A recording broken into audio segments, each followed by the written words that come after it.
Dingus and Dongus. Debacle.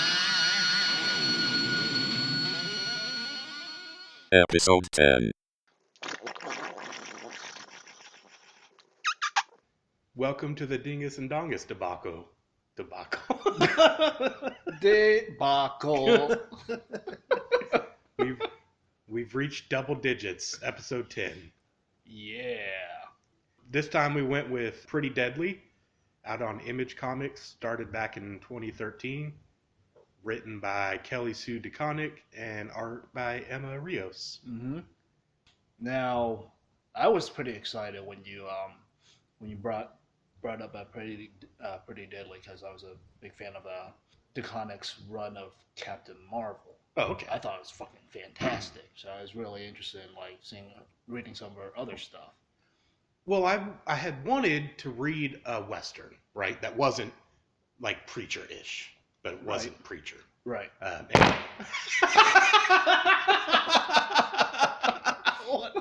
What an idiot!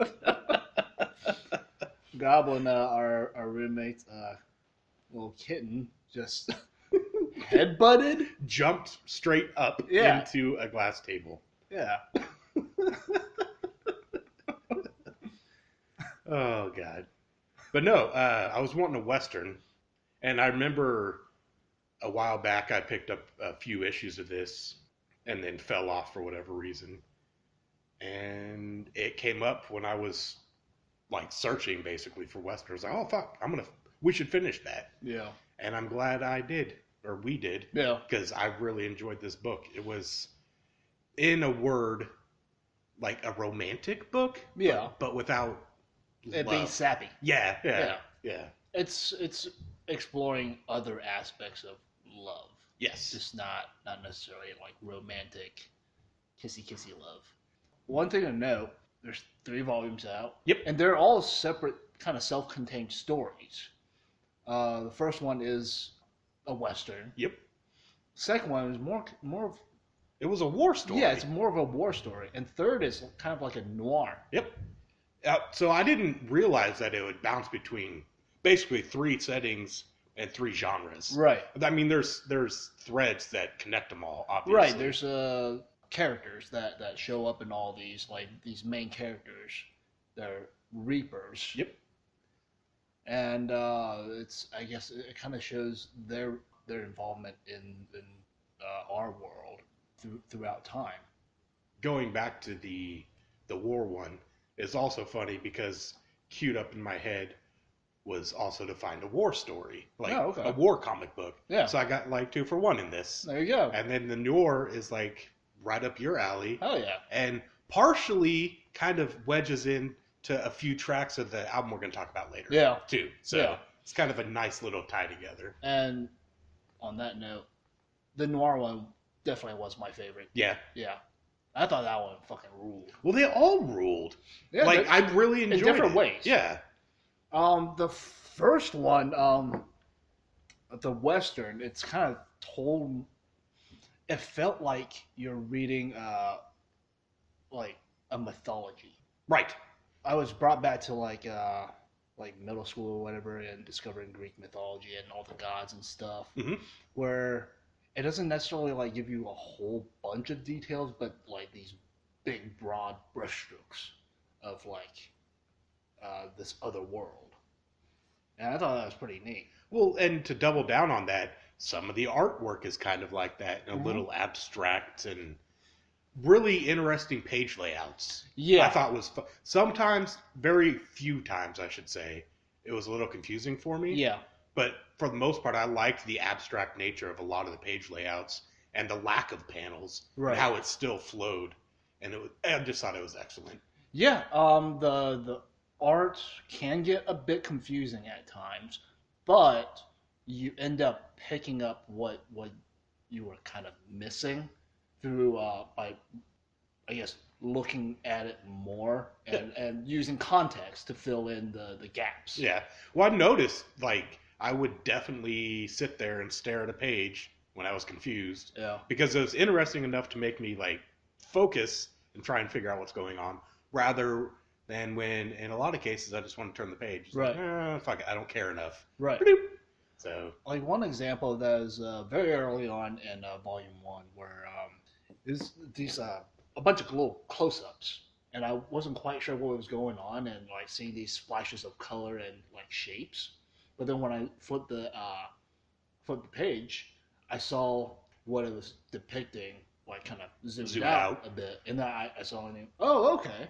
do you remember what it was? Yeah, it was the Condor girl. Oh, okay, yeah. Yeah, because it was like a close up of the condor, but like kind of in a weird part of it. Right, yeah. And I was like, I wasn't quite sure what I was looking at, and then the next page was like, oh, it's a girl wearing a condor. That's another thing. There's a lot of magical realism throughout, as far as, I guess, creatures and spiritualism. Right. I guess you could say that. Yeah. That's pretty much what it was. I was trying to figure out what place, because throughout all three stories, there's the bone bunny and the butterfly, and I still don't really understand their place outside of basically narrators. Right. I kind of want to say, like, at least the butterfly has something to do with Big Alice. Okay. Because when she dies, she turns into butterflies. Yeah. And the bunny kind of reminded me of Death, like the original. The initial, Death. yeah. Yeah. But then again, at the same time, I'm not 100% sure how it necessarily correlates, other than that's what it looks like. Right. Maybe it doesn't. Yeah, maybe. It could just be So I didn't miss something necessarily that we're aware of. No, it could just be a narrative device. Yeah. And I thought it was cute as fuck. Like, it's like, oh, this is adorable. Like a little rabbit telling butterfly stories, and it's cute. Yep, I like it. And they're dead. Yeah. Well, that's the shtick, right? These things are all dead people or whatever, creatures. And they're in the World Garden is what it was. Yeah, I think that's what it was called. And then the Reapers go out and do shit. So how many Reapers in total were there? I think there could potentially be like an infinite, right? Yeah, because they're Reapers of a concept, right? And I was led to believe that the concepts are paired, right? Yeah, it seems like they are, or they're supposed to be. You're right, and that's part of the mission of Death, I guess, is to rein these Reapers in and have them in pairs. Right, I think so. Or something like that. Like something happened to where all the Reapers went out into the world and like went amok or whatever. Well, Death died. Right? Well, yeah. But another Death immediately took over. Right. So, well, did they just not like being bossed around by a little girl? Maybe. I wouldn't like to be bossed around by like a little child in general. Yeah. It's like, you're a little... Well, I guess you are Death, though. Yeah. I don't know. Technically, you are the boss. Yeah. Like, by blood, really. Yep. Born into it. Yeah. That's one thing with this series. There's a lot of ambiguity about, like, the structure of the world and, like, these Reapers and, like, what they're supposed to do. Right. Or whatever. Well, they're supposed to do what their concept is. Like, a very good illustration of that was Obsession at the end. Yeah. But then why is he in trouble? Well, maybe that's a good question. I guess supposed to do is maybe not the right phrase. Yeah. What they're naturally inclined to do is the concept. Right. I don't know what they're supposed to do in the sense of Death controlling them. Right. There's a lot of questions that I have, but, like, overall, it's fine. Yeah. Like, I enjoy a good mystery. I enjoy, like, kind of open-endedness of a fantasy world where you could come up with your own theories of what's actually going on. Right. That's kind of fun. Well, and I can agree with that, and I don't feel this story or these stories really left too wide of gaps of questions out there. Like, it answered what it needed to answer. Right. And then the mysterious stuff could have been intentionally left that way. Well, I guess it was intentionally left that way because it's not in the book. Right. But it wasn't completely open-ended to where I was just like, what the fuck? Right. You know? It told the story that it wanted to tell within each volume. Yep. and everything outside of the scope of the story, that's up to you. So on that, why was the third volume, the Hollywood one, called The Rat? Is it because the man is like a little rat bastard? Maybe. I'm not quite sure. Yeah. Because that was very intentionally titled separately, right? Right. I don't know. Yeah. Reading through it, I assumed there would be this spiritual rat or metaphysical rat thing, and there wasn't, to my knowledge. I mean, the director was a rat bastard. Yeah. True. Which sent this dead girl down her path of a suicide. Suicide, yeah. Basically. That's brutal. It was brutal. Yeah. That was a good story. They're all good stories. Yeah. Excellent reads. You definitely worth checking out. There was, what was it? There was a panel, and I think they were in the World Garden, and it was, that's what it was. Okay, so Death was making, maybe it wasn't Death, but someone in the World Garden was making the miniature garden, inside the skull or whatever. And I thought it was a great couple panels there because it had a frog staring, and it's just a zoom in on the frog, and then the next panel is like a zoom in of a fly. Yeah. And they had 3 like panic sweats on it, like you see in anime, like oh no. And then the third one was that frog's eye like coked out, and I thought that was one of the few funny moments in the story for me. Right. And it had to have been meant to be some minor comic relief in the art. But it was funny. It was like, oh, you are so fucked, fly. And it was cute. It was. Yeah. I don't know, it's just a really well done, cohesive book, story and art and writing. Right. And there's not overuse of dialogue or exposition. No. It just feels it moves perfect. Yeah, it moves along. Yeah. And you never feel like you're bogged down. Yep. By too much exposition or whatever. And the cool thing is, if you wanted to, you could just pick a volume. Yeah, absolutely. So you would obviously pick the third volume. Yeah. Yeah. I'd probably still go with the Western. Yeah. It was a nice, like, gritty story. Yeah, it was. For the album, we picked Evangelist, Writhes, and the Murk.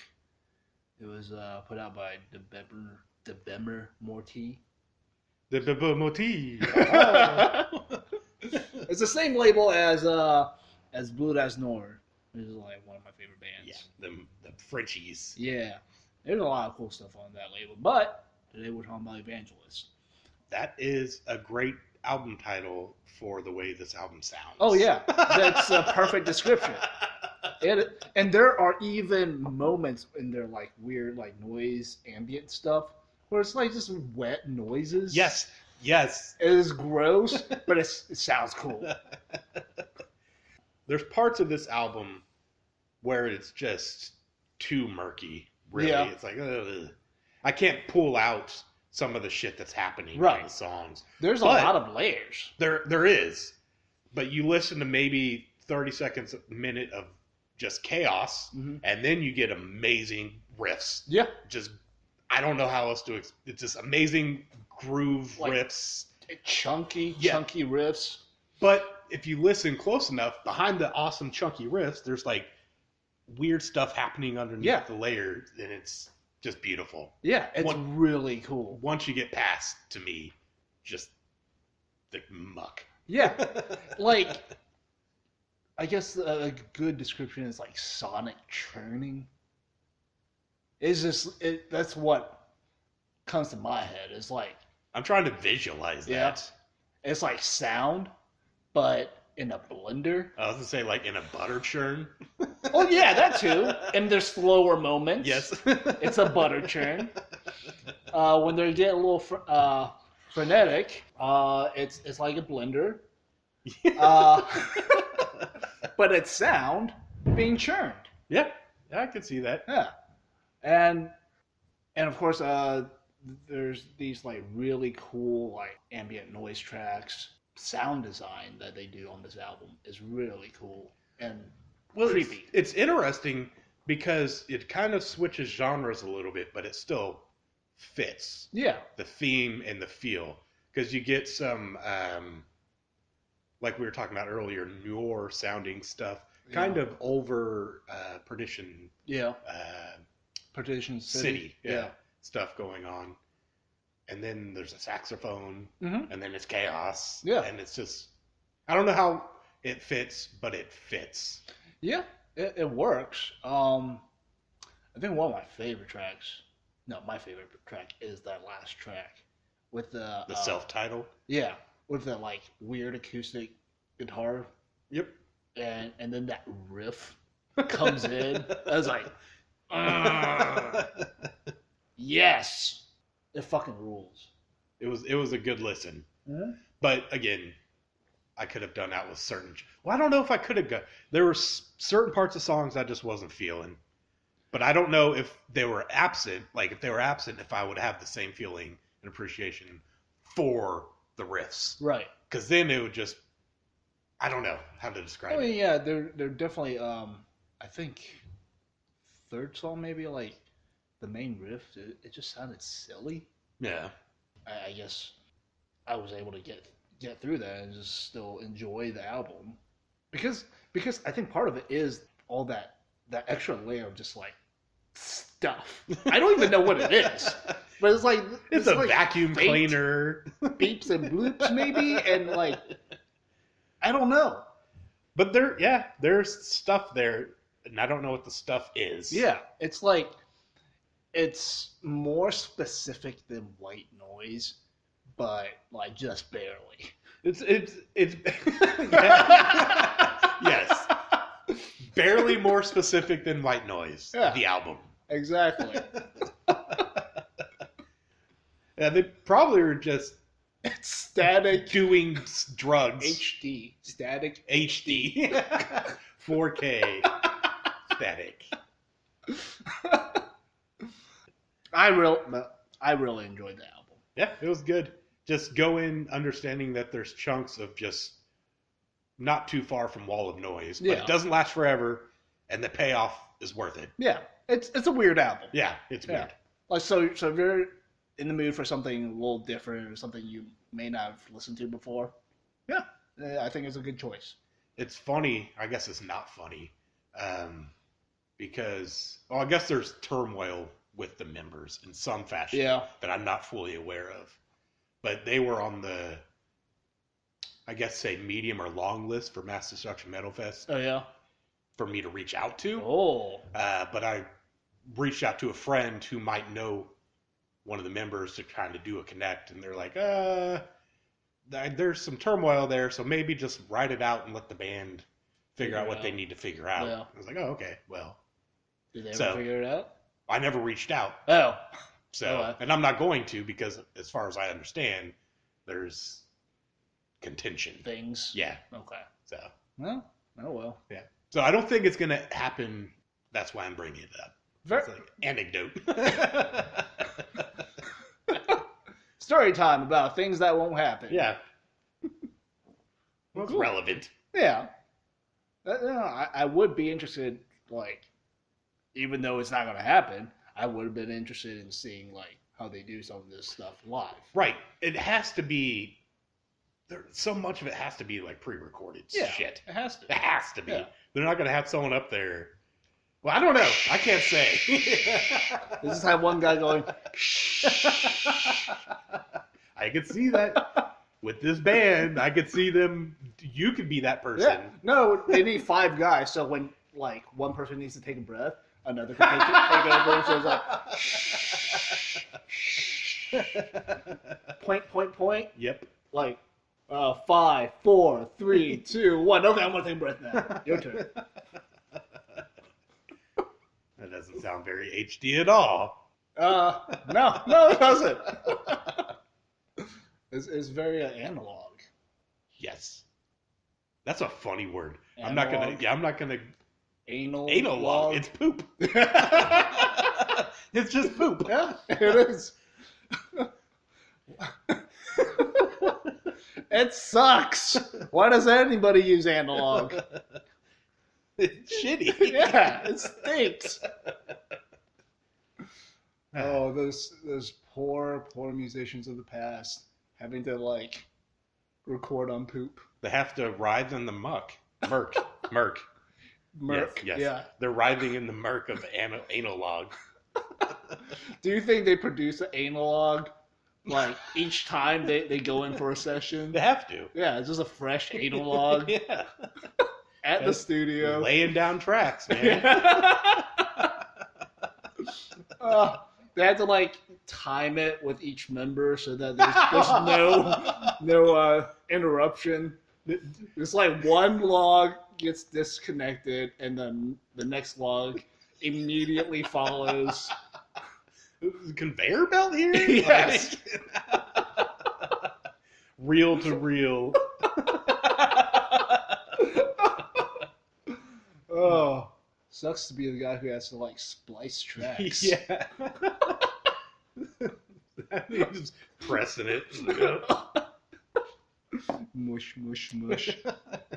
So I guess if the recording goes gold, you really can polish a turd, can't you? Oh, hell yeah. Oh.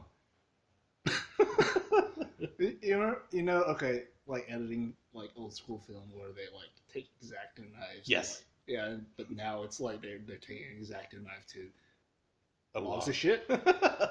And then what happens if the dude has diarrhea? Well, that's jazz. That's jazz. That's jazz. That's what jazz is. Yeah. Just diarrhea. And then you just kind of like push it together. Yes. Okay. And now you have a little piece of music history. Yes, you're welcome. So this, this is a complete waste of your time. It was educational. We love you. Bye.